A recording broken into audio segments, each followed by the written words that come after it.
Hello guys, and welcome again to Eswakago YouTube channel. I'm here to speak about green cards, because we are in the period of applying green cards. And have you subscribed, by the way? Okay, I believe you said yes. Let's go on. And today I want us to discuss about spouses, because so many people been reaching out asking me about their spouses, what they are supposed to do, do's and don'ts. And yes, I'm here, and I would want us to talk about this spouse thing. If you're married, if you're separated, if you're divorced, if you are dating, okay. The website for Greencard has all this info. If you would dig inside, you will find it. They say things, they tell things as they are supposed to be done without hiding anything. So if you are legally married, you must list your spouse regardless of whether he or she lives with you or intends to immigrate to the United States with you. All right? It doesn't matter whether he wants to come or not, you have to include them in your case. If you are legally married, that means if you did the wedding, they say of the maize, of the maize, or come we stay, you cannot be able to prove that you are married because you do not have any certificate to show that you are legally married. So if you did that wedding of come we stay, let's try this and see if it's gonna work out, or maybe you got pregnant and you moved in. You do not qualify as a legally married person, so you do not have to fill the forms as a married person, and you do not have to include anyone unless you want.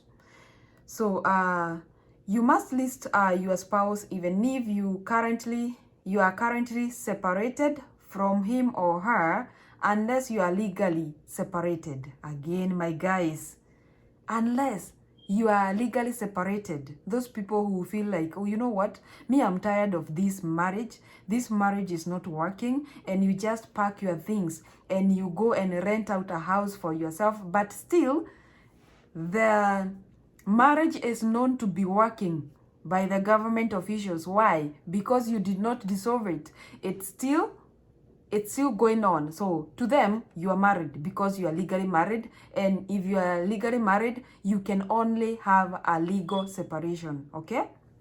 Right. So you have to include them even though you are separated, unless you are legally separated. Same case as divorce.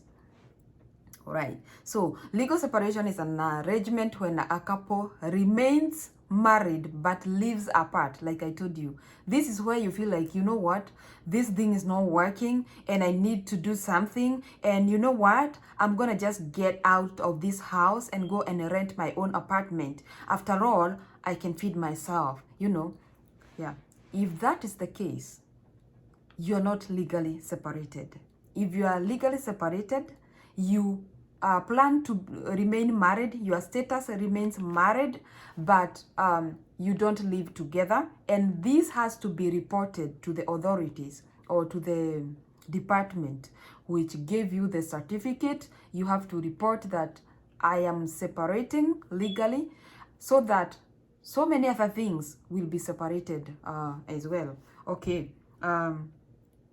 So you have to be legally separated, and like I said, it is an arrangement when a couple remains married but lives apart following a court order. So, there are cases whereby maybe the marriage is abusive, but still you do not want to make the final decision that you're gonna leave this person like permanently. So what you do, you go through the court and you let them know you feel this marriage is toxic and you would want to take a break, or you would want to be separated from this from your spouse, but it has to be recorded at the court.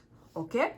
If it is not recorded at the court, then you cannot approve that you were separated. They won't believe you. Okay? If you and your spouse are legally separated, your spouse will not be able to migrate with you through the diversity visa program. He cannot come with you, you cannot come with them if you are legally separated, because it means you are allowed by the court, or this is something officiated by the court for you two to live separately. Other than that, you cannot be allowed to just migrate to America, leaving your spouse at the lights, at the traffic lights, matawa ine. So you have to make sure you are legally separated. And guys, don't rush to the court tomorrow to go and ask for legal separation. Don't do that. I told you, do not let America separate you from your loved one. It is not worth it. You know what? That person who's been together with you through thick and thin, you cannot just decide America is greater than that person. Okay? Right. You will not be penalized if you choose to enter the name of a spouse from whom you are legally separated. They will not penalize you for that, because once you are separated, it means you are not living together, so they won't penalize you for that.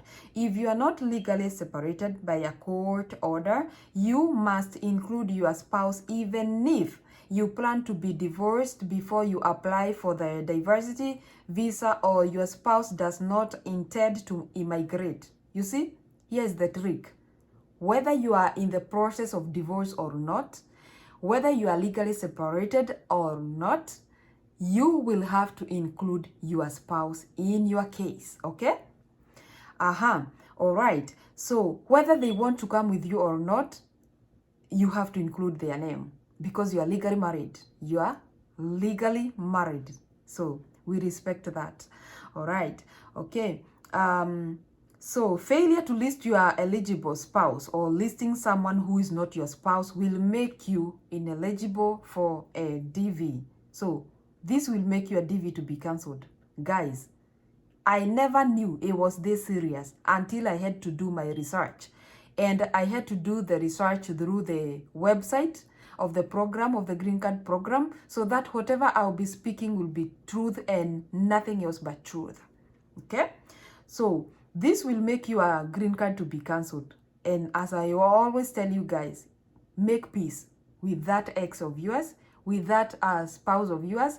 If you think it's gonna be harder the other way, it's better to make peace with them. Migrate with them here. It doesn't hurt. They won't eat you. I swear they can't. So sometimes we weigh between the better and the best and the worst. So there is no way you can choose the worst. You always can choose the better. So I would prefer coming with him here or her. He won't eat me anyway. And if I get here, I decide to stay with them or not, that is upon me. You never know. Maybe in whatever country you are in, maybe love has just vanished the country, you know, or love has just I don't want to say ended. I don't want to say finished.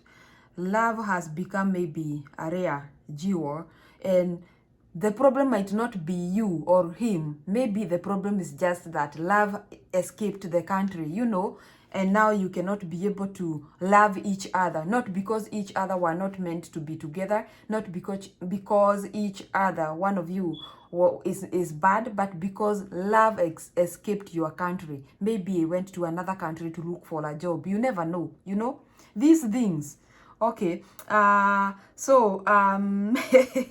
if you are not married at the time of entry but plan on getting married in future, do not list a spouse on your entry form, or as this would make you ineligible for DV. If you are divorced or your spouse is deceased, you do not have to list your former spouse. So those people asking me about the spouse who is deceased, you do not have to list them, okay?